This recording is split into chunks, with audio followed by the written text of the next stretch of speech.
Olá pessoal, tudo bem? Vamos para a nossa primeira aula. Para a gente poder estudar cinética, a gente precisa entender aonde que ela está inserida dentro da engenharia química. E por falar em engenharia química, vocês já pararam para pensar de onde que ela veio? A gente sabe que a engenharia química é a engenharia responsável por projetar, construir e operar plantas industriais.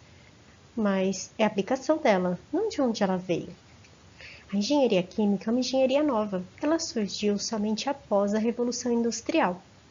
Antes da Revolução Industrial, os processos químicos eram pequenos. Quem estudava os processos era a química industrial. Até 1880, a química industrial era responsável pelos processos. Mas depois dessa data, percebeu-se a necessidade de um novo profissional, aquele que pudesse entender sobre o controle dos processos químicos e estudá-lo em sua profundidade. O primeiro engenheiro químico foi George Davis, e foi ele quem ministrou o primeiro curso de engenharia química, que foi composto de apenas 12 palestras na Universidade de Manchester, isso em 1887.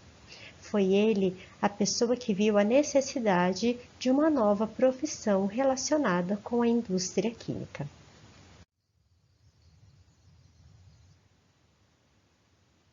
Mas qual que é a essência da engenharia química? A gente sabe que a engenharia química estuda as operações e os processos unitários, mas isso é a sua aplicação dentro de um processo químico. A essência dela está baseada nos 3 fenômenos que a gente estuda, de transferência de calor, de massa e de quantidade de movimento. É aí que mora a essência da engenharia química. Esses 3 fenômenos, que são os pilares da engenharia química, englobam todas as suas áreas. As engenharias das reações, nuclear, tecnologia das partículas, dentre muitas outras que a gente estuda. Nesse curso, a gente vai estudar a engenharia das reações. A química, ela tem diversos ramos. Dentre eles, tem a fisicoquímica. A fisicoquímica, ela é dividida em 2 grandes áreas, a termodinâmica e a cinética. A cinética estuda 3 grandes outras áreas, que é a velocidade das reações, os fatores que influenciam essa velocidade e os mecanismos de reação. Então, nesse curso, nós vamos estudar essas 3 grandes áreas. As velocidades das reações começaram a ser estudadas em 1864, quando se percebeu que elas eram proporcionais às concentrações dos elementos químicos que faziam parte dessa reação química. Muitas pessoas confundem cinética com termodinâmica. Nós vimos que a cinética possui essas 3 grandes áreas como sua definição, como seu estudo. A termodinâmica, diferentemente, ela vai estudar sistemas químicos. A cinética, para ser estudada, precisa ter uma reação química ocorrendo. A termodinâmica não. Ela vai estudar sistemas químicos de uma maneira geral.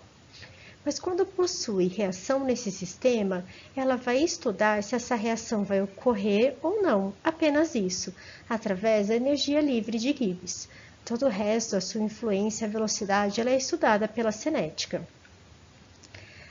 Como a termodinâmica ela enxerga um sistema químico, ela tem uma visão macro do que está acontecendo, diferente da cinética, que tem uma visão micro. Ela vai estudar o que está acontecendo dentro de uma reação química, como que a concentração varia com o tempo. Ela estuda também as mudanças de equilíbrio que existem quando algum fator influencia essa reação química. Para a gente poder estudar a cinética química, a gente precisa relembrar algumas coisinhas. E a primeira coisa que a gente precisa relembrar é isso aqui. Alguma dica? Quando a gente olha para uma reação química, a primeira coisa que vem na nossa cabeça é: ela está balanceada? Qual que é a proporção entre os reagentes e os produtos formados? qual que é a quantidade produzida ou consumida de cada material. A gente vai relembrar um pouquinho a estequiometria.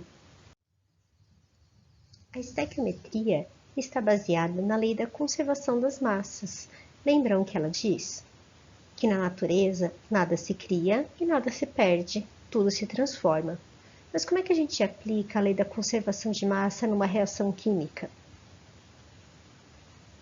A gente precisa considerar que a quantidade em massa ou o número de elementos químicos que a gente tem nos reagentes precisa ser exatamente igual ao que a gente tem nos produtos.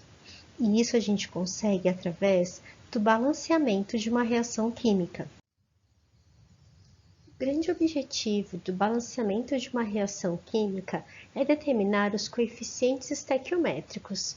O que isso quer dizer? Que a gente precisa igualar o número de átomos de cada elemento nos reagentes e dos produtos. Existem dois métodos para a gente fazer o balanceamento de uma reação química, que é o método de tentativa e erro e de óxido-redução. Vamos relembrar um pouquinho o método de tentativa e erro? Apesar de ser um método de tentativa e erro, a gente pode estabelecer um critério para isso. A gente vai começar atribuindo o coeficiente inicial a um radical ou elemento químico que aparece apenas uma vez, tanto no reagente como no produto. Se mais de um elemento estiver nessa situação, a gente vai dar preferência para aquele que tiver o maior número de átomos, ou seja, o maior índice. Depois, a gente vai transpor o índice dos membros, e assim a gente vai seguir até o final do balanceamento. Vamos relembrar como é que a gente faz isso? Nessa reação química, a gente tem 3 elementos: o ferro, o enxofre e o oxigênio. Vamos ver aquele elemento que aparece em um único membro, tanto no reagente como no produto. O oxigênio, ele aparece uma única vez no reagente, mas ele aparece em 2 membros no produto, então a gente não vai escolher ele. E a gente também não escolheria porque ele aparece aqui sozinho, e é mais fácil balancear os elementos sozinhos no final. Então a gente vai aumentar a nossa regra para deixar sempre esses elementos no final. Então a gente tem o ferro, que aparece somente em um membro no reagente, e aqui em um membro no produto. O enxofre também, apenas uma vez aqui nesse reagente e uma vez aqui nesse produto. Vamos analisar agora o índice. A gente tem 1 para o ferro e 2 para o enxofre, e 2 para o ferro e 1 para o enxofre desse lado. Então, tanto faz. Eu vou escolher o ferro, vou começar por ele. Vou fazer as trocas dos índices, então eu vou colocar o 2 nesse lado aqui e o 1 nesse lado daqui. Vou analisar, tenho 2 ferros, 4 enxofres e 2 oxigênios. Aqui eu tenho 2 ferros, está balanceado, tenho apenas um enxofre e tenho 3 mais 2, 5 oxigênios. Então, agora eu vou balancear o enxofre. Como eu tenho 4 no reagente, eu preciso de 4 no produto. Vamos agora fazer as continhas. Vou escrever aqui do lado para a gente não esquecer. Reagente e produto. No ferro, eu tenho 2 no reagente e 2 no produto. No enxofre, eu tenho 4 no reagente e 4 no produto. E o oxigênio? O oxigênio, eu tenho 2 no reagente, 2 vezes 1, e no produto eu tenho 3 mais 4 vezes 2, 8, 11 oxigênios. Para a gente balancear, eu preciso de 11. Como é que a gente tem dois elementos na molécula, eu vou dividir o 11 por 2. Só que não é legal a gente escrever desse jeito. Então, o que eu vou fazer? Vou multiplicar tudo por 2. E aqui eu tenho a minha equação balanceada. Se ficou muito rápido, eu vou pedir para vocês voltarem um pouquinho na matéria de vocês para relembrar. E, além disso, eu vou deixar alguns exercícios para vocês praticarem a estequiometria um pouquinho, tá bom?